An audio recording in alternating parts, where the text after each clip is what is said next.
മുഖ്യമന്ത്രിയുടെ മകൾ വീണ വിജയനുമായി ബന്ധപ്പെട്ട CMRL-ന് സർക്കാർ നൽകിയ വഴിവിട്ട സഹായങ്ങളിൽ കൂടുതൽ തെളിവുകൾ പുറത്ത്. CMRL നിയന്ത്രണത്തിലുള്ള KREML ഭൂപരിഷ്കരണ നിയമം ലംഘിച്ച് കൈവശപ്പെടുത്തിയ 45 ഏക്കർ നിയമാനുസൃതമാക്കാൻ LDF സർക്കാർ പ്രത്യേക ഉത്തരവ് ഇറക്കിയതിന്റെ രേഖകൾ പുറത്ത്.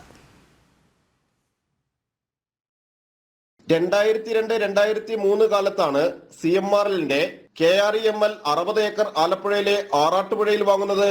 1963-ലെ ഭൂപരിഷ്കരണ നിയമം 81(3) പ്രകാരം 15 ഏക്കറിൽ കൂടുതൽ വ്യക്തികൾക്കോ സ്വകാര്യ കമ്പനികൾക്കോ കൈവശം വയ്ക്കാൻ കഴിയില്ലെന്ന നിയമം നിലവിലുള്ളപ്പോഴാണ് KSIDCയെ കൂട്ടുപിടിച്ചുള്ള കടലാസു പദ്ധതികളിലൂടെ CMRL അധികമായുള്ള 45 ഏക്കർ കൂടി സ്വന്തമാക്കിയത്.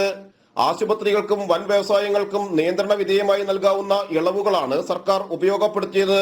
2004-ൽ ലഭിച്ച മൈനിംഗ് ലീസ് അനുമതി 10 ദിവസത്തിനകം സ്റ്റേ ചെയ്തിരുന്നു. പിന്നീട് ഖനനാനുമതിക്കായി നടന്ന നിയമയുദ്ധങ്ങൾക്കൊടുവിൽ 2019 ജനുവരിയിൽ അനുകൂല ഉത്തരവ് നേടി.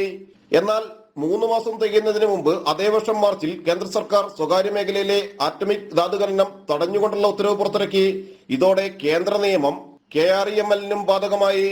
ധാതുമണലിൽ ആണവധാതുവായ മോണോസൈറ്റിന്റെ അംശം 75% താഴെയാണെങ്കിൽ സ്വകാര്യ മേഖലയ്ക്ക് ഖനനാനുമതി നൽകാമെന്ന വ്യവസ്ഥയായിരുന്നു കേന്ദ്രം എടുത്തുകളഞ്ഞത്. മിനറൽ പാർക്ക് എന്നൊരു കടലാസു പദ്ധതി ഭൂപരിഷ്കരണ നിയമത്തിലെ സെക്ഷൻ 81(3)യും മറികടക്കുന്ന സർക്കാർ ഉത്തരവ്.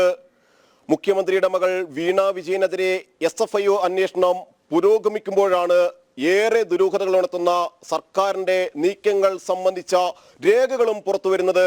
ജിജീഷ് കരുണാകരൻ, ജനം, കൊച്ചി.